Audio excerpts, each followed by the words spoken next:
കസേരയിലിരിക്കുമ്പോൾ എൻ്റെ നെഞ്ച് പടപട ഇടിക്കുകയായിരുന്നു. കഴുത്തിൽ കിടക്കുന്ന താരിയുടെ ഭാരം എനിക്ക് താങ്ങാവുന്നതിലും അപ്പുറമായിരുന്നു. എൻ്റെ അനുവാദമില്ലാതെ വീട്ടുകാരുടെ നിർബന്ധത്തിന് വഴങ്ങി നടന്ന ഒരു വിവാഹം, അതും ആരുമായും സംസാരിക്കാത്ത, എപ്പോഴും ദേഷ്യവും ഗൗരവവും മാത്രം മുഖത്തുള്ള എൻ്റെ സ്വന്തം മുറച്ചക്കൻ അർജുൻ്റെ കൂടെ. നാട്ടുകാരെല്ലാം പറയും അർജുൻ ഒരു പരുക്കനാണ്, അവൻ്റെ മുന്നിൽ ചെന്നപ്പെട്ടാൽ അന്നത്തെ ദിവസം പോയെന്ന്. എന്നെയാണെന്ന് അവൻ്റെ ഭാര്യയായി ഈ മുറിയിലേക്ക് തള്ളിവിട്ടിരിക്കുന്നത്. കട്ടിലിൻ്റെ കോണിൽ പേടിച്ചിരണ്ട് സാരി തുമ്പിൽ വിരലുകൾ ഇറുക്കിപ്പിടിച്ച് എന്താകുമെന്നോർത്ത് കരച്ചിലിൻ്റെ വക്കോളം എത്തി നിൽക്കുകയാണ്.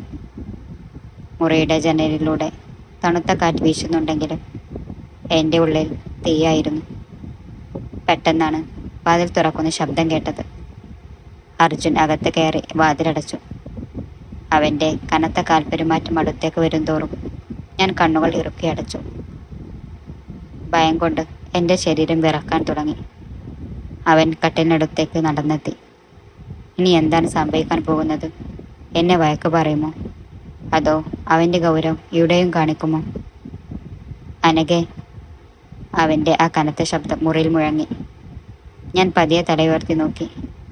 അർജുൻ തൻ്റെ കോട്ടിൻ്റെ ബട്ടണുകൾ അയച്ചുകൊണ്ട് എന്നെ തന്നെ നോക്കി നിൽക്കുകയാണ്. മുഖത്തപ്പോഴും ആ പഴയ കാർക്കശ്യം തന്നെ. അവൻ എൻ്റെ അടുത്തേക്ക് ആഞ്ഞു. പേടികൊണ്ട് ഞാൻ പുറകോട്ട് മാറിയെങ്കിലും കട്ടിലിൻ്റെ തലക്കൽ തട്ടി നിന്നു. അവൻ തൻ്റെ കൈ നീട്ടി. ഞാൻ പേടിച്ചു രണ്ടും കണ്ണുകൾ അടച്ച് മുഖം തിരിച്ചു വെച്ചു. പക്ഷേ സംഭവിച്ചത് മറ്റൊന്നായിരുന്നു. എന്നെ തൊടുന്നതിന് പകരം അർജുൻ ചെയ്തത് കണ്ടപ്പോൾ എൻ്റെ കിളി പോയി എന്ന് പറഞ്ഞാൽ മതിയല്ലോ. അവൻ നേരെ പോയി ബെഡ്റൂമിലെ അലമാര തുറന്നു. അതിൽ നിന്ന് വമ്പൻ വലുപ്പമുള്ള ഒരു സ്റ്റീൽ പ്ലേറ്റും എടുത്ത് തിരികെ കട്ടിലിൽ വന്ന് ഒറ്റയിരിപ്പ്. എന്നിട്ട് അവൻ്റെ കയ്യിലുണ്ടായിരുന്ന പ്ലാസ്റ്റിക് കവറിലാക്കിയ ഒരു വലിയ പാക്കറ്റ് പുറത്തെടുത്തു. ബിരിയാണി. ഞാൻ അന്തം വിട്ട് അവനെ തന്നെ നോക്കി. അർജുൻ ആ പാക്കറ്റ് അഴിച്ച് ബിരിയാണി മുഴുവൻ ആ പ്ലേറ്റിലേക്ക് തട്ടി. എന്നിട്ട് വളരെ ഗൗരവത്തിൽ എന്നെ നോക്കി പറഞ്ഞു, എന്താടി നോക്കി നിൽക്കുന്നത്? രാവിലെ തൊട്ട് കല്യാണപ്പന്തലിരുന്നിട്ട് വയറ്റിൽ വിശപ്പിൻ്റെ വിളി തുടങ്ങിയിട്ട് മണിക്കൂറുകളായി. നീ അവിടെ പട്ടിണി കിടന്ന് വിറക്കാതെ ഇങ്ങോട്ട് വന്നിരിക്കെ. ഞാൻ നിമ വെട്ടാതെ അവനെ തന്നെ നോക്കി നിന്നു.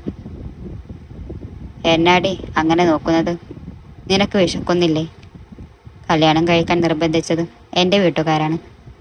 അതിന് ഞാനെന്തിനാ പട്ടിണി കിടക്കുന്നത്? നീയും ഒന്നും കഴിച്ചിട്ടില്ലെന്ന് എനിക്കറിയാം. വന്ന് കഴിക്ക്. അവനൊട്ടും മടിയില്ലാതെ ആ ബിരിയാണി പ്ലേറ്റിൽ വെച്ച് കുഴക്കാൻ തുടങ്ങി. എന്നിട്ടൊരു വലിയ പിടി ബിരിയാണി വാരി എൻ്റെ നേരെ നീട്ടി. കഴിക്ക്. ആ നിമിഷം വരെ എൻ്റെ മനസ്സിലുണ്ടായിരുന്ന ഭയവും ആശങ്കയും എങ്ങോ ഓടിപ്പോയി. എനിക്ക് ചിരി അടക്കാൻ പറ്റിയില്ല. നാട്ടുകാരെല്ലാം കണ്ടു പേടിക്കുന്ന, എപ്പോഴും ദേഷ്യപ്പെടുന്ന ആ പരുക്കൻ ഉറച്ചക്കൻ ആദ്യ രാത്രി ഭാര്യയുടെ മുന്നിലിരുന്ന് വിശന്ന് സഹിക്കാൻ വയ്യാതെ ബിരിയാണി കഴിക്കുന്നു. ഞാൻ പതിയെ അവൻ്റെ അടുത്ത് വന്നിരുന്നു. അവൻ നീട്ടിയ ബിരിയാണി വാങ്ങിക്കഴിച്ചു. എന്താണ് ചിരിക്കുന്നത്? അവൻ വീണ്ടും ഗൗരവം നടക്കാൻ ശ്രമിച്ചു. ഏയ് ഒന്നുമില്ല. എല്ലാവരും പറയുന്ന അർജുനേട്ടൻ ഇതല്ലല്ലോ എന്ന് ആലോചിച്ചതാ, ഞാൻ പതുക്കെ പറഞ്ഞു. അർജുൻ പ്ലേറ്റിലേക്ക് നോക്കി ഒരു ചെറിയ പുഞ്ചിരിയോടെ പറഞ്ഞു, എല്ലാവരും കാണുന്നത് ഞാൻ പുറമേ കാണിക്കുന്ന അർജുനെയാണ്. പക്ഷേ എൻ്റെ ഉള്ളിൽ ഒരു പാവം മനുഷ്യനുണ്ട്. അതറിയാൻ എൻ്റെ കൂടെ ജീവിക്കുന്ന ആൾക്ക് മാത്രമേ പറ്റൂ. പെട്ടെന്ന് അവൻ എന്നെ സൂക്ഷിച്ചു നോക്കി. നിനക്ക് ഈ കല്യാണത്തിന് തീരെ താല്പര്യമില്ലായിരുന്നെന്ന് എനിക്കറിയാം. പക്ഷേ എന്നെ പേടിക്കേണ്ട ആവശ്യമില്ല. നിന്റെ മനസ്സ് പൂർണ്ണമായും എന്നെ സ്വീകരിക്കുന്നതുവരെ ഞാൻ നിന്നെ നിർബന്ധിക്കില്ല. നമുക്ക് പതുക്കെ തുടങ്ങാം. എന്താ? ആ വാക്ക് എൻ്റെ നെഞ്ചിലാണ് ചെന്ന് ചട്ടിയത്.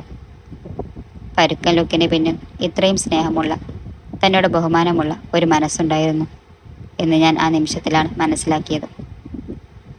ജനലിലൂടെ വന്ന തണുത്ത കാറ്റിന് ഇപ്പോൾ മുൻപത്തേക്കാൾ മധുരമുണ്ടായിരുന്നു. ഭയം മാറി എൻ്റെ ഉള്ളിൽ ഒരു പുതിയ പ്രണയത്തിൻ്റെ മുകുളങ്ങൾ വിരിയുകയായിരുന്നു. അർജുൻ്റെ ആ വാക്കുകൾ കേട്ടപ്പോൾ എൻ്റെ കണ്ണുകൾ അറിയാതെ നിറഞ്ഞുപോയി. എപ്പോഴും ദേഷ്യം മാത്രം മുഖത്തണിയുന്ന ആ മനുഷ്യൻ്റെ ഉള്ളിൽ ഇത്രയും കരുതലും സ്നേഹവും ഉണ്ടായിരുന്നോ? എൻ്റെ സമ്മതമില്ലാതെ നടന്ന ഒരു വിവാഹമായതുകൊണ്ട് തന്നെ എന്നോട് ദേഷ്യപ്പെടാനോ അല്ലെങ്കിൽ സ്വന്തം അവകാശങ്ങൾ സ്ഥാപിക്കാനോ അവൻ ശ്രമിച്ചില്ല. പകരം എനിക്കെൻ്റെ സമയവും സ്വാതന്ത്ര്യവും തരാൻ അവൻ തയ്യാറായി. എന്താടി, ബിരിയാണി കഴിച്ച് കണ്ണു നിറഞ്ഞതാണോ, അതോ എൻ്റെ ഡയലോഗ് കേട്ടിട്ടോ? ബിരിയാണിയുടെ ലെഗ് പീസ് കടിച്ചുകൊണ്ട് അർജുൻ ചോദിച്ചു. അവൻ്റെ ആ ചോദ്യത്തിൽ ആ പഴയ ഗൗരവം ഒട്ടുമില്ലായിരുന്നു. ഞാൻ കണ്ണു തൊടുത്ത് ചിരിച്ചു. രണ്ടും കൂടെയാണ് ഏട്ടാ. ഏട്ടനോ? ആ, കൊള്ളാം. അപ്പോൾ വിളി ഏട്ടനിലേക്ക് പ്രൊമോട്ടായിട്ടുണ്ട്, അവൻ കുസൃതിയോടെ പറഞ്ഞു. ആദ്യ രാത്രിയിലെ ഭയവും അന്യതയും അലിഞ്ഞുപോയ ആ നിമിഷങ്ങളിൽ ഞങ്ങൾ രണ്ടുപേരും വയറു നിറയെ കഴിച്ചു. ബിരിയാണി കഴിച്ചു കഴിഞ്ഞപ്പോൾ അവൻ തന്നെ എഴുന്നേറ്റ് പ്ലേറ്റും കവറുകളും മാറ്റിവെച്ചു. എന്നിട്ട് അലമാരിൽ നിന്ന് മറ്റൊരു തലയണയെടുത്ത് കട്ടിലിൻ്റെ ഒരു വശത്തേക്ക് മാറിക്കിടന്നു. നീ പേടിക്കണ്ട, ഞാൻ ഇവിടെ ഒതുങ്ങിക്കിടന്നോളാം. നിനക്ക് സുഖമായി ഉറങ്ങാൻ. നാളെ രാവിലെ വീട്ടുകാരുടെ മുന്നിൽ വെച്ച് വെറുതെ അഭിനയിക്കേണ്ടി വരും. അതുകൊണ്ട് നല്ലോണം ഉറങ്ങിക്കോ, അവൻ പറഞ്ഞു. ലൈറ്റ് ഓഫ് ചെയ്ത് കിടക്കുമ്പോൾ ജനലിലൂടെ അടിച്ച നിലാവിൻ അർജുൻ്റെ മുഖം ഞാൻ നോക്കി. ആ പരുക്കൻ ലുക്കിലും ഇപ്പോൾ ഒരു പ്രത്യേക ഭംഗി തോന്നി തുടങ്ങിയിരുന്നു. എൻ്റെ മനസ്സ് പതിയെ അവനിലേക്ക് അടുക്കുകയാണെന്ന് എനിക്ക് മനസ്സിലായി. പിറ്റേന്ന് രാവിലെ ഉണരുമ്പോൾ അർജുൻ മുറിയിലായിരുന്നു. ഞാൻ വേഗം കുളിച്ച് ഒരു ലൈറ്റ് യെല്ലോ സാരിയൊക്കെ എടുത്ത് താഴേക്ക് ചെന്നു. താഴെ അടുക്കളയിൽ അർജുൻ്റെ അമ്മയും അമ്മായിമാരും പ്രഭാത ഭക്ഷണത്തിലുള്ള തിരക്കിലായിരുന്നു. എന്നെ കണ്ടതും അമ്മ അടുത്തേക്ക് വന്നു. മോളെ, നന്നായി ഉറങ്ങിയോ? അവൻ നിന്നെ ബുദ്ധിമുട്ടിട്ടൊന്നുമില്ലല്ലോ? ആ അർജുൻ്റെ കാര്യം അറിയാലോ. പെട്ടെന്ന് ദേഷ്യം വരുന്ന കൂട്ടത്തിലാ, അമ്മ വിഷമത്തോടെ ചോദിച്ചു. ഞാൻ മനസ്സിൽ ചിരിച്ചു. ഇന്നലെ രാത്രി നടന്ന സംഭവങ്ങൾ അമ്മയോട് പറഞ്ഞാൽ അമ്മ വിശ്വസിക്കുമോ ആവോ? ഏയ്, അതൊന്നുമില്ല അമ്മേ, ഏട്ടൻ പാവമാ, ഞാൻ പറഞ്ഞു. പെട്ടെന്നാണ് പുറത്തുനിന്ന് കാറിൻ്റെ ഹോൺ കേട്ടത്. അർജുൻ പുറത്ത് പോയിട്ട് തിരികെ വന്നതായിരുന്നു. കയ്യിൽ കുറച്ച് കവറുകളും ഉണ്ടായിരുന്നു. അകത്തേക്ക് കയറി വന്ന അവൻ എന്നെ കണ്ടതും ഒന്ന് നിന്നു. സാരിയിൽ എന്നെ കണ്ടപ്പോൾ അവൻ്റെ കണ്ണുകളിൽ ഒരു പ്രത്യേക തിളക്കം ഞാൻ കണ്ടു. പക്ഷേ വീട്ടുകാരുടെ മുന്നിൽ വെച്ച് അവൻ വീണ്ടും ആ പഴയ ഗൗരവക്കാരൻ അർജുൻ ആയി മാറി. അനഘ, ഇങ്ങോട്ട് വന്നേ, അവൻ കനത്ത ശബ്ദത്തിൽ വിളിച്ചു. അമ്മയും അമ്മായിമാരും പേടിയോടെ എന്നെ നോക്കി. ഞാൻ പതിയെ അവൻ്റെ അടുത്തേക്ക് ചെന്നു. ഇത് പിടിക്ക്. അവൻ കയ്യിലുണ്ടായിരുന്ന ഒരു വലിയ കവർ അവൻ എൻ്റെ നേരെ നീട്ടി. ഇതെന്താ ഏട്ടാ, ഞാൻ സംശയത്തോടെ ചോദിച്ചു. തുറന്നു നോക്ക്, അവൻ അല്പം ഗൗരവത്തിൽ പറഞ്ഞു. ഞാൻ കവർ തുറന്നു നോക്കിയപ്പോൾ അമ്പരന്ന് പോയി. അതിൽ എനിക്ക് ഏറ്റവും ഇഷ്ടപ്പെട്ട ടൈപ്പ് വസ്ത്രങ്ങളും അതിനൊപ്പം ഒരു വലിയ പാക്കറ്റ് ഡാർക്ക് ചോക്ലേറ്റും. അവൻ പതിയെ എൻ്റെ അടുത്തേക്ക് ആഞ്ഞ് മറ്റാരും കേൾക്കാതെ രഹസ്യമായി പറഞ്ഞു. ഇന്നലെ രാത്രി ബിരിയാണി തന്നപ്പോൾ നിന്റെ മുഖത്ത് വന്ന ആ ചിരി കണ്ടില്ലേ, അതെനിക്ക് വീണ്ടും കാണണം. അതിനാ ഇത് വാങ്ങിയത്. എങ്ങനെയുണ്ട്? എൻ്റെ നെഞ്ച് വീണ്ടും പടപട എടുക്കാൻ തുടങ്ങി. ഇത് എല്ലാവരും കാണുന്ന ആ പരുക്കൻ അർജുനല്ല, ഇത് എൻ്റെ മാത്രം അർജുൻ. എൻ്റെ ചുണ്ടിൽ വിരിഞ്ഞ നാണത്തോടെയുള്ള പുഞ്ചിരി കണ്ടപ്പോൾ അവൻ പതുക്കെ കണ്ണടിച്ചു കാണിച്ചു. എന്നിട്ട് ഒന്നും സംഭവിക്കാത്തതുപോലെ അമ്മയുടെ അടുത്തേക്ക് നടന്നുപോയി. പക്ഷേ ആ സന്തോഷം അധിക നേരം നീണ്ടു നിന്നില്ല. വൈകുന്നേരമായപ്പോഴേക്കും ഞങ്ങളുടെ ജീവിതത്തിലേക്ക് അപ്രതീക്ഷിതമായ ഒരു പ്രശ്നം കടന്നു വന്നു. അർജുൻ്റെ ഫോണിലേക്ക് ഒരു കോൾ വന്നു. ഫോൺ എടുത്തതും അവൻ്റെ മുഖം കറുത്തിരുണ്ടു. കയ്യിലിരുന്ന ഗ്ലാസ് അവൻ ദേഷ്യത്തോടെ നിലത്തേക്ക് എറിഞ്ഞുടച്ചു. ഗ്ലാസ് തകർന്നു വീണ ശബ്ദം കേട്ട് ഞാൻ പൊട്ടിത്തെറിച്ചു. ഞെട്ടിത്തെറിച്ച് നിന്നുപോയി. അടുക്കളയിൽ നിന്ന് അമ്മയും ഓടിയെത്തി. നിലത്ത് ചിതറിക്കിടക്കുന്ന ചില്ലു കഷ്ണങ്ങൾക്ക് നടുവിൽ കയ്യിലെ ഫോൺ ഇറക്കി പിടിച്ച് അർജുനേട്ടൻ നിൽക്കുകയാണ്. അവൻ്റെ കണ്ണുകളിൽ ഞാൻ ഇതുവരെ കാണാത്തത്ര ദേഷ്യവും അസ്വസ്ഥതയുമായിരുന്നു. നെറ്റിയിലെ ഞരമ്പുകൾ തെളിച്ചു കാണാം. അർജുന്, എന്താ ഉണ്ടായത്? അമ്മ പേടിയോടെ ചോദിച്ചു. അർജുനേട്ടൻ ഒന്നും പറഞ്ഞില്ല. അവൻ എന്നെ ഒരു നിമിഷം രൂക്ഷമായി നോക്കി. ആ നോട്ടത്തിൽ ദേഷ്യമായിരുന്നില്ല, എന്തോ വലിയൊരു സങ്കടവും ഭയവുമായിരുന്നു എന്ന് എനിക്ക് തോന്നി. അവൻ ഫോണും പോക്കറ്റിലിട്ട് വേഗത്തിൽ മുറിയിലേക്ക് കയറിപ്പോയി. വാതിൽ ഒറ്റയടക്കൽ. മോളെ അനഘേ, നീ ഒന്ന് പോയി നോക്ക്. അവൻ ആരെ വിളിച്ചപ്പോഴാ ഈ ദേഷ്യം വന്നതെന്ന് അറിയില്ലല്ലോ. അമ്മ വേവലാതിപ്പെട്ടു. ഞാൻ പതിയെ പടികൾ കയറി മുകളിലേക്ക് ചെന്നു. മുറിയുടെ വാതിൽ പതുക്കെ മുട്ടി. ഏട്ടാ, വാതിൽ തുറക്കും. അകത്തുനിന്ന് മറുപടിയൊന്നും ഉണ്ടായിരുന്നില്ല. ഞാൻ വീണ്ടും മുട്ടിയപ്പോൾ വാതിൽ പതിയെ തുറന്നു. അർജുനേട്ടൻ ജനലടത്ത് നിലത്തേക്ക് നോക്കി നിൽക്കുകയാണ്. അവൻ സിഗരറ്റ് കത്തിക്കാൻ തുടങ്ങുന്നത് കണ്ടപ്പോൾ ഞാൻ അറിയാതെ ഓടിച്ചെന്ന് അവൻ്റെ കയ്യിൽ പിടിച്ചു. എന്താ ഏട്ടാ ഇത്? എന്താ ഉണ്ടായത്? ആരെ ഫോണിൽ? ഞാൻ കണ്ണുകൾ നിറച്ചുകൊണ്ട് ചോദിച്ചു. അവൻ എൻ്റെ കയ്യിലേക്ക് നോക്കി. പിന്നീട് ആ സിഗരറ്റ് മാറ്റിവെച്ച് എൻ്റെ 2 തോളിലും പിടിച്ചു. അനഘേ, നമ്മൾ വിചാരിക്കുന്നത് പോലെയല്ല കാര്യങ്ങൾ. ഈ കല്യാണം നടക്കാൻ പാടില്ലായിരുന്നു എന്ന് വിചാരിക്കുന്ന ഒരാളുണ്ട്. ആര്? ഞാൻ അന്തം വിട്ടു. വിക്രം. അർജുനേട്ടൻ പല്ലുറുമ്മി. വിക്രം എൻ്റെ പഴയ സഹപാഠി. കോളേജിൽ വെച്ച് എന്നെ ശല്യം ചെയ്തിരുന്ന, എൻ്റെ പിന്നാലെ നടന്ന് പ്രണയാഭ്യർത്ഥന നടത്തി ഒരുപാട് തവണ വീട്ടിലേക്ക് കല്യാണ അഭ്യർത്ഥന നടത്തിയവന് അവൻ വീണ്ടും. അവൻ എന്തിനാ ഏട്ടനെ വിളിച്ചത്? എൻ്റെ ഉള്ളിൽ വീണ്ടും ഭയം നിറഞ്ഞു.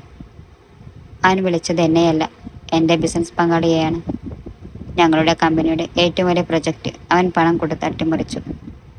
അതുമാത്രമല്ല, നീ എൻ്റെ കൂടെ ജീവിക്കുന്നത് അവന് കാണണ്ടത്രേ. ഈ കല്യാണം മുടക്കാൻ അവൻ ഒരുപാട് നോക്കി. അത് നടക്കാതെ വന്നപ്പോൾ എന്നെ തകർക്കാൻ ഇറങ്ങിയിരിക്കുകയാണ്. അർജുനേട്ടൻ്റെ വാക്കുകൾ കേട്ട് എൻ്റെ നെഞ്ചു പിടഞ്ഞു. എന്നേക്കാൾ ഉപരി എൻ്റെ പേരിൽ അർജുനേട്ടൻ്റെ അധ്വാനവും ബിസിനസ്സും തകരുകയാണോ? അവൻ എന്തിനാ ഏട്ടനെ വിളിച്ചത്? എൻ്റെ ഉള്ളിൽ വീണ്ടും ഭയം നിറഞ്ഞു. അവൻ വിളിച്ചത് എന്നെയല്ല, എൻ്റെ ബിസിനസ് പങ്കാളിയാണ്. ഞങ്ങളുടെ കമ്പനിയുടെ ഏറ്റവും വലിയ പ്രൊജക്റ്റ് അവൻ പണം കൊടുത്ത് തട്ടിമറിച്ചു. അതുമാത്രമല്ല, നീ എൻ്റെ കൂടെ ജീവിക്കുന്നത് അവന് കാണണ്ടത്ര. ഈ കല്യാണം മുടക്കാൻ അവൻ ഒരുപാട് നോക്കി. അത് നടക്കാതെ വന്നപ്പോൾ ഇപ്പോൾ എന്നെ തകർക്കാൻ ഇറങ്ങിയിരിക്കുകയാണ്. അർജുനേട്ടൻ്റെ വാക്കുകൾ കേട്ട് എൻ്റെ നെഞ്ചിൽ പിടഞ്ഞു. എന്നേക്കാൾ ഉപരി എൻ്റെ പേരിൽ അർജുനേട്ടൻ്റെ അധ്വാനവും ബിസിനസ്സും തകരുകയാണോ? ഏട്ടാ, എൻ്റെ കാരണം കൊണ്ടാണോ? ഞാൻ കരഞ്ഞുപോയി. പെട്ടെന്ന് അർജുനേട്ടൻ എന്നെ ചേർത്ത് പിടിച്ചു. അവൻ്റെ ആ ചൂടിൽ എൻ്റെ ഭയം അലിഞ്ഞു പോകുന്നത് പോലെ തോന്നി. കളി പറയരുത് അനഘേ, നിൻ്റെ ഒരു കുറ്റവും ഇതിലില്ല. അവൾ വിചാരിക്കുന്നത് എന്നെ പേടിച്ച് മുട്ടുകുത്തിയെടുക്കാമെന്നാണ്. ഈ അർജുൻ ആരാണെന്ന് അവൻ പഠിച്ചിട്ടില്ല. പക്ഷേ എനിക്കൊരു കാര്യത്തിൽ മാത്രമേ പേടിയുള്ളൂ. അവൻ എൻ്റെ മുഖം ഉയർത്തിപ്പിടിച്ചു. നിന്നെ എൻ്റെ കയ്യിൽ നിന്ന് ആരെങ്കിലും തട്ടിയെടുക്കുമോ എന്ന് മാത്രമാണ് എൻ്റെ പേടി. ഞാൻ നാട്ടുകാരുടെ മുന്നിൽ പരുക്കനാണ്, ദേഷ്യക്കാരനാണ്. പക്ഷേ നിന്റെ മുന്നിൽ ഞാൻ തോറ്റുപോയി അനഘേ. നിന്നെ എനിക്ക് നഷ്ടപ്പെടാൻ വയ്യ. ആദ്യമായി അർജുനേട്ടൻ അവൻ്റെ ഉള്ളിലെ പ്രണയം തുറന്നു പറയുകയായിരുന്നു.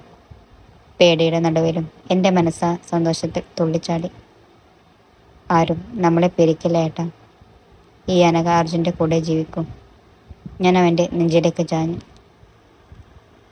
അവൻ എന്നെ മുറുകെ കെട്ടിപ്പിടിച്ചു. ആ നിമിഷം ഞങ്ങൾക്കിടയിൽ വാക്കുകൾ ആവശ്യമില്ലായിരുന്നു.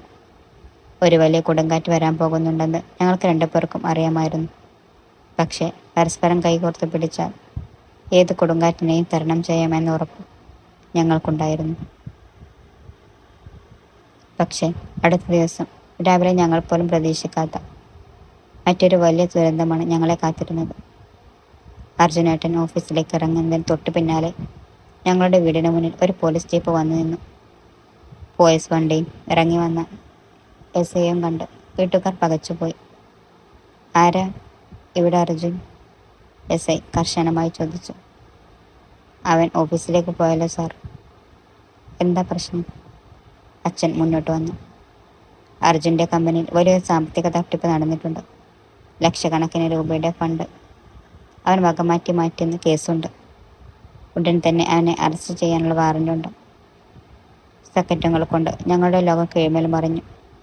ഇത് വിക്രമിൻ്റെ പണിയാണെന്ന് എനിക്ക് ഉറപ്പായിരുന്നു. അർജുനേട്ടൻ പോലീസ് ഓഫീസറുടെ ആ വാക്കുകൾ കേട്ടതും എൻ്റെ കാലടിയിലെ മണ്ണ് ഒലിച്ചു പോകുന്നത് പോലെ തോന്നി. അമ്മ നെഞ്ചത്തടച്ച് നിലവിളിച്ചു. അച്ഛൻ തളർന്ന് ഉമ്മറത്തെ കസേരയിലേക്ക് ഇരുന്നു പോയി.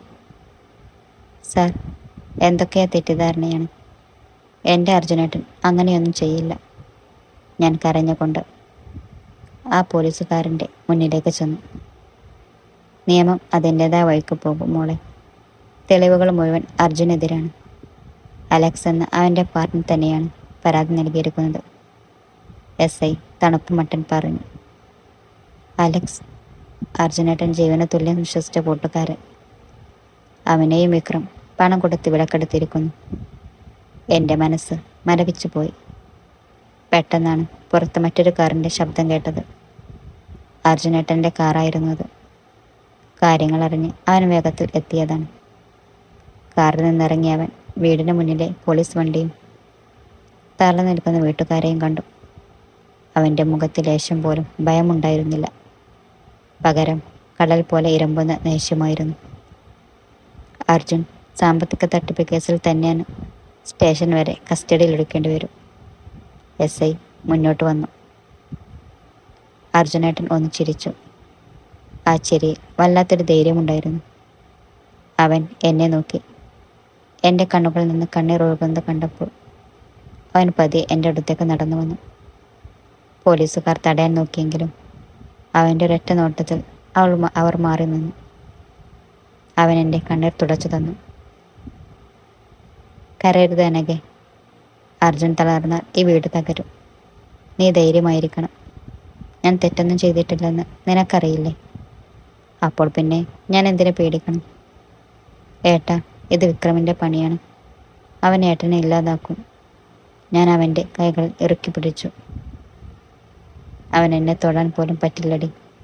ഞാൻ തിരികെ വരും, നിന്റെ അർജുനേട്ടനായി തന്നെ. അവൻ എൻ്റെ നെറ്റിൽ അമർത്തി ചുംബിച്ചു. എന്നിട്ട് പോലീസുകാർക്ക് നേരെ കൈകൾ നീട്ടിക്കൊടുത്തു. വില്ലൻ്റെ ചതിയിൽപ്പെട്ട് എൻ്റെ അർജുനേട്ടൻ പോലീസ് ജീപ്പിലേക്ക് കയറുമ്പോൾ എൻ്റെ ഉള്ളിൽ ഭയമല്ല, കനലെരിയുന്ന പ്രതികാരമായിരുന്നു. അന്ന് രാത്രി മുറിയിൽ ഒറ്റക്കായപ്പോൾ എനിക്ക് ഉറങ്ങാൻ കഴിഞ്ഞില്ല. മുറിയുടെ ഓരോ കോണിലും അർജുനേട്ടൻ്റെ സാമീപ്യം ഞാൻ അറിഞ്ഞു. അവനെ രക്ഷിക്കാൻ ഞാൻ തന്നെ വഴി കണ്ടെത്തണം.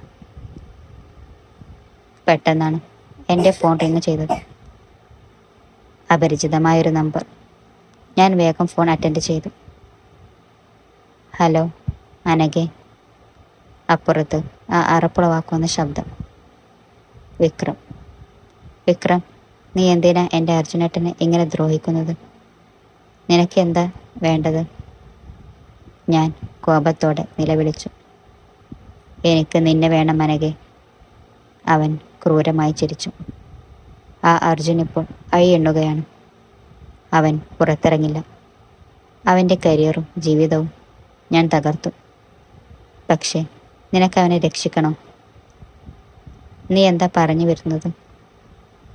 നാളെ വൈകുന്നേരം എൻ്റെ ഗസ്റ്റ് ഹൗസിലേക്ക് നീ തനിയെ വരണം. എൻ്റെ കൂടെ ജീവിക്കാൻ സമ്മതിച്ചാൽ അർജുനെതിരെയുള്ള എല്ലാ തെളിവുകളും ഞാൻ പിൻവലിക്കാം. അവനെ ജയിലിൽ നിന്നിറക്കാം. തീരുമാനം നിൻ്റേതാണ്. ഫോൺ കട്ടായി. എൻ്റെ തല പുകയാൻ തുടങ്ങി. വിക്രമിന് വിരിച്ച വലയാണിത്. പക്ഷേ അവൻ വിചാരിക്കുന്നത് പോലെ തോറ്റുകൊടുക്കാൻ തയ്യാറായിരുന്നില്ലായിരുന്നു. അവൻ കരുതിയത് ഞാൻ പേടിച്ചിരണ്ട ഒരു സാധാരണ പെൺകുട്ടിയാണെന്നാണ്. പക്ഷേ അർജുൻ്റെ ഭാര്യയാണെന്ന ധൈര്യം എനിക്കുണ്ടായിരുന്നു. ഞാൻ എൻ്റെ മനസ്സിൽ ഒരു മാസ്റ്റർ പ്ലാൻ തയ്യാറാക്കി. പിറ്റേന്ന് വൈകുന്നേരം വിക്രമിൻ്റെ വിജനമായ ഗസ്റ്റ് ഹൗസ്. വിക്രം കയ്യിൽ വൈൻ ഗ്ലാസുമായി കാത്തിരിക്കുകയായിരുന്നു. വാതിൽ തുറന്ന് ഞാൻ അകത്തേക്ക് കയറി. ഒരു മഞ്ഞ നിറമുള്ള സാരി എടുത്ത് ഒട്ടും പേടിയില്ലാതെ തലയുയർത്തിപ്പിടിച്ച് ഞാൻ അവൻ്റെ മുന്നിൽ ചെന്ന് നിന്നു. വാവ് അനഘ, നീ വരുമെന്ന് എനിക്കറിയാമായിരുന്നു. ആ അർജുന് വേണ്ടി നീ എൻ്റെ അടുത്തേക്ക് ഓടിയെത്തിയല്ലേ? വിക്രം അഹങ്കാരത്തോടെ ചിരിച്ചു. എൻ്റെ അർജുനേട്ടൻ്റെ ജീവിതം വെച്ച് കളിച്ച് നീ ജയിച്ചു എന്ന് കരുതണ്ട വിക്രം. എവിടെ തെളിവുകൾ? ഞാൻ ഉറച്ച ശബ്ദത്തിൽ ചോദിച്ചു. ആ, അത്രക്ക ധൃതിയോ? തെളിവുകളൊക്കെ എൻ്റെ ലാപ്ടോപ്പിലുണ്ട്. അലക്സ് ഒപ്പിട്ട വ്യാജ പ്രമാണങ്ങളും വോയിസ് ക്ലിപ്പുകളും എല്ലാം ഇതിലുണ്ട്. അവൻ മേശപ്പുറത്തിരുന്ന് ലാപ്ടോപ്പിലേക്ക് വിരൽ ചൂണ്ടി. പക്ഷേ അത് വേണമെങ്കിൽ നീ എന്നെ സന്തോഷിപ്പിക്കണം. അവൻ എൻ്റെ അടുത്തേക്ക് ആഞ്ഞു. പക്ഷേ സംഭവിച്ചത് അവൻ സ്വപ്നത്തിൽ പോലും വിചാരിക്കാത്ത ഒരു ട്വിസ്റ്റായിരുന്നു. പെട്ടെന്ന് ഗസ്റ്റ് ഹൗസിൻ്റെ പ്രധാന വാതിൽ തകർന്നു വീണു. അകത്തേക്ക് പാഞ്ഞു കയറിയത് പോലീസുകാരും. അവരുടെ മുമ്പിൽ സിംഹത്തെ പോലെ ഗർജിച്ചു കൊണ്ട് നിൽക്കുന്ന അർജുനേട്ടനും. വിക്രമിന്റെ കയ്യിലെ ഗ്ലാസ് താഴെ വീണ് ഉടഞ്ഞു. നീ നീ എങ്ങനെ പുറത്തിറങ്ങി? അവൻ അന്തം വിട്ടു. അർജുനേട്ടൻ വന്ന് വിക്രമിന്റെ ഷർട്ടിൽ കുത്തിപ്പിടിച്ചു ഒരൊറ്റ അടി. വിക്രം തെറിച്ചുപോയി നിലത്ത് വീണു. ഡാ തമ്മാടി, നീ വിചാരിച്ചത് ഞങ്ങളുടെ സ്നേഹവും എൻ്റെ ബിസിനസ്സും തകർക്കാൻ നിന്റെ താടങ്ങളൊക്കെ കഴിയുമെന്നാണ്? അർജുനേട്ടൻ അലറി. സത്യത്തിൽ സംഭവിച്ചതായിരുന്നു. വിക്രം എന്നെ ഫോൺ വിളിച്ച നിമിഷം തന്നെ ഞാൻ ആ കോൾ റെക്കോർഡ് ചെയ്തിരുന്നു. കൂടാതെ അർജുനേട്ടൻ്റെ അഡ്വക്കേറ്റിനെ വിളിച്ച് വിക്രം എന്നെ ഭീഷണിപ്പെടുത്തുന്ന വിവരവും ഗസ്റ്റ് ഹൗസിലേക്ക് വിളിച്ച കാര്യവും ഞാൻ അറിയിച്ചു. അർജുനേട്ടൻ്റെ ജയിലിൽ കിടന്ന് ഒരു നാടകമായിരുന്നു. അലക്സിൻ്റെയും വിക്രമിൻ്റെയും റിയൽ പ്ലാൻ പുറത്തു കൊണ്ടുവരാൻ പോലീസ് തന്നെ വിരിച്ച വലിയ വല. എൻ്റെ ഫോണിൽ നിന്ന് ലൈവായി സ്ട്രീം ചെയ്ത് ഓഡിയോയും വീഡിയോയും പുറത്ത് കാറിൽ തക്കം പാർത്തിരുന്ന പോലീസുകാർ കേൾക്കുന്നുണ്ടായിരുന്നു. വിക്രം സ്വന്തം വാതിൽ നിന്നാണ് താൻ ചെയ്ത് സമ്മതിച്ചത്. അറസ്റ്റ് ഹിം, SI ഉത്തരവിട്ടു. പോലീസുകാർ വിക്രമിനെയും അവൻ്റെ ആളുകളെയും വിലങ്ങളയിച്ചു കൊണ്ടുപോയി. മുറിയിൽ ഞങ്ങൾ 2 പേർ മാത്രമായി. അർജുനേട്ടൻ എൻ്റെ അടുത്തേക്ക് വന്നു. അവൻ്റെ കണ്ണുകളിൽ അഭിമാനവും പ്രണയവും തുളുമ്പി നിൽക്കുന്നുണ്ടായിരുന്നു. നീ നീ ഇത്രയും ധൈര്യശാലിയാണെന്ന് ഞാൻ കരുതിയില്ലാണെങ്കിൽ. അവൻ എൻ്റെ കവളിൽ പതുക്കെ തലോടി. അർജുൻ്റെ ഭാര്യയല്ലേ ഏട്ടാ, എനിക്ക് ധൈര്യം വരാതിരിക്കുമോ? ഞാൻ അവൻ്റെ മാറിലേക്ക് ചാഞ്ഞു. അർജുനേട്ടൻ എന്നെ എടുത്തുയർത്തി മുറിയിൽ ചുറ്റിയപ്പോൾ എൻ്റെ പേടിയെല്ലാം എങ്ങോ അലിഞ്ഞു പോയിരുന്നു. വിക്രമിൻ്റെ അധ്യായം അവിടെ അവസാനിച്ചു. പക്ഷേ ഞങ്ങളുടെ യഥാർത്ഥ പ്രണയകഥ തുടങ്ങാനിരിക്കുന്നതേ ഉണ്ടായിരുന്നുള്ളൂ. ഗസ്റ്റ് ഹൗസിലെ ബഹളങ്ങൾക്കെല്ലാം ശേഷം രാത്രി ഏറെ വൈകിയാണ് ഞങ്ങൾ തിരികെ വീട്ടിലെത്തിയത്. വിജയം നേടി തിരികെ എത്തിയ ഞങ്ങളെ കണ്ടപ്പോൾ അമ്മയുടെയും അച്ഛൻ്റെയും കണ്ണുകൾ സന്തോഷം കൊണ്ട് നിറഞ്ഞു. എല്ലാവരുടെയും അനുഗ്രഹം വാങ്ങി ക്ഷീണത്തോടെ ഞങ്ങൾ മുകളിലെത്തി ഞങ്ങളുടെ മുറിയിലേക്ക് കയറി. മുറിയുടെ വാതിൽ പൂട്ടി തിരിഞ്ഞു നിന്നതും അർജുനേട്ടൻ എൻ്റെ പുറകിലോട്ട് വന്ന് ഒരൊറ്റ കെട്ടിപ്പിടുത്തു. ഏട്ടാ, എന്താ ഇത്? അച്ഛനും അമ്മയും താഴെയുണ്ട്. ഞാൻ നാണത്തോടെ അവൻ്റെ കൈകൾ വിടുവിക്കാൻ നോക്കി.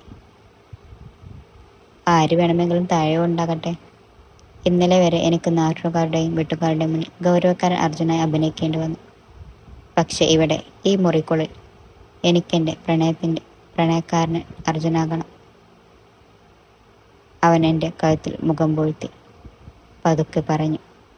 ആ ചൂടുള്ള ശ്വാസം എൻ്റെ ശരീരത്തിലൂടെ ഒരു മിന്നൽ പോലെ കടന്നുപോയി. അവൻ എന്നെ തിരിച്ചെൻ്റെ മുഖത്തേക്ക് നോക്കി.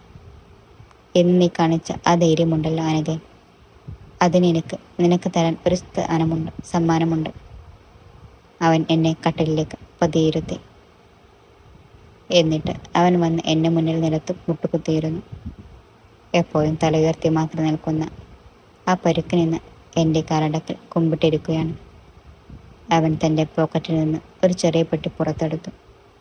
അതിൽ തിളങ്ങുന്ന ഒരു മനോഹരമായ വളയുണ്ടായിരുന്നു. നീ വിക്രമിൻ്റെ അടുത്തേക്ക് പോകുമ്പോൾ ഞാൻ അനുഭവിച്ചൊരു ഭയമുണ്ട്. നിന്നെ എനിക്ക് നഷ്ടപ്പെടുമോ എന്ന ഭയം.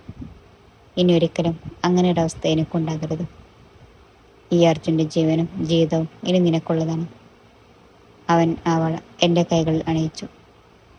എൻ്റെ കണ്ണുകൾ സന്തോഷം കൊണ്ട് നിറഞ്ഞു തുളുമ്പി. ഞാൻ അവനെ എഴുന്നേൽപ്പിച്ച് ആ നെഞ്ചിലേക്ക് പടർന്നു കയറി. എനിക്ക് ഈ വളയേക്കാൾ വലുത് ഏട്ടൻ്റെ ഈ കരുതലാണെന്ന് മനസ്സിലായില്ലേ? ഞാൻ അവൻ്റെ കവളിൽ പതുക്കെ ഉമ്മവെച്ചു. അതുവരെ അടക്കി പിടിച്ച അവൻ്റെ പ്രണയം അവിടെ അണപ്പൊട്ടി ഒഴുകി. അവൻ എന്നെ വാരിയെടുത്ത് കട്ടിലേക്ക് കിടത്തി. ഇന്നലെ ബിരിയാണി തന്ന് കാട്ടിയ ആ പാവം അർജുനെയാണോ തനിക്കിഷ്ടം? അതോ ഇന്ന് രാത്രി ഈ സ്നേഹത്തോടെ നിന്നെ സ്വന്തമാക്കാൻ പോകുന്ന അർജുനെയാണോ? അവൻ കുസൃതിയോടെ എൻ്റെ ചുണ്ടിലേക്ക് അടുത്ത് ചോദിച്ചു. എനിക്ക് രണ്ടും വേണം. എൻ്റെ ചക്കന് എനിക്ക് പൂർണ്ണമായും വേണം. ഞാൻ അവൻ്റെ കഴുത്തിൽ കൈകൾ ചുറ്റി. മുറിയിലെ വെളിച്ചം പതിയെ മങ്ങി. ജനലിലൂടെ വന്ന തണുത്ത കാറ്റും നിലാവും ഞങ്ങളുടെ പ്രണയത്തിന് സാക്ഷിയായി. ഭയത്തോടെയും നിർബന്ധത്തോടെയും തുടങ്ങിയ ആ ബന്ധം പരസ്പര ബഹുമാനത്തിൻ്റെയും ആഴമേറിയ സ്നേഹത്തിൻ്റെയും സുന്ദരമായ ഒരു പ്രണയകാവ്യമായി മാറി.